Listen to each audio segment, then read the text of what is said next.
The impressive mix of tones and styles that director Taika Waititi pulled off in Thor: Ragnarok largely fizzles in Thor: Love and Thunder, which isn't as funny as it wants to be, as stirring as it needs to be, or romantic as it ought to be. Although well-paced at just under 2 hours, instead of the hoped for fireworks, this comes a little too close to feeling like a post-4th of July dud. Marvel's enviable track record of creative as well as commercial darlings dating back to Iron Man has begun looking less invincible, with the mythic Eternals and some of its lesser Disney Plus efforts, Cate, Moon, exhibiting signs of vulnerability.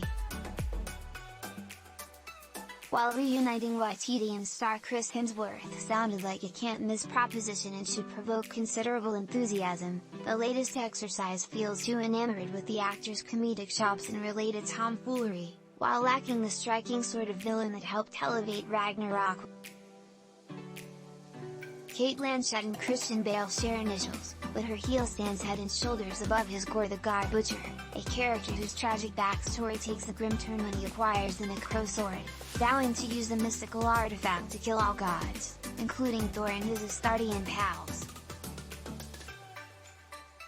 As for Thor, his carefree existence becomes much more complicated as he leaves the Guardians of the Galaxy behind right before the love of his long life, Jane Foster, Natalie Portman, unexpectedly flies back into it, literally, it turns out, since Jane has acquired Thor-like powers by means of A.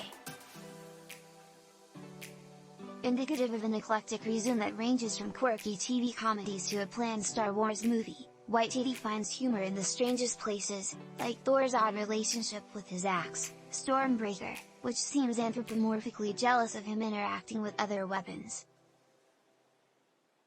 The movie also again trots out an impressive assortment of cameos, among them Russell Crowe as a very eccentric Zeus, feeding into the sense of playfulness that Waititi, who shares script credit with Jennifer Kaytin Robinson, has sought to foster, down to a sort of recap of Thor's story thus far.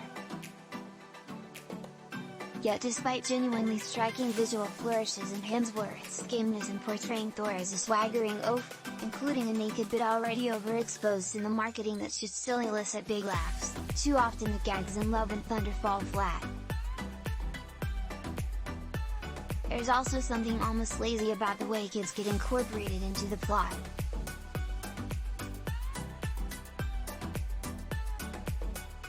Overall, the most encouraging moment might actually come during a mid-closing credit sequence, which hints at a more promising plot for a 5th movie to come, with the standard pledge that Thor will return.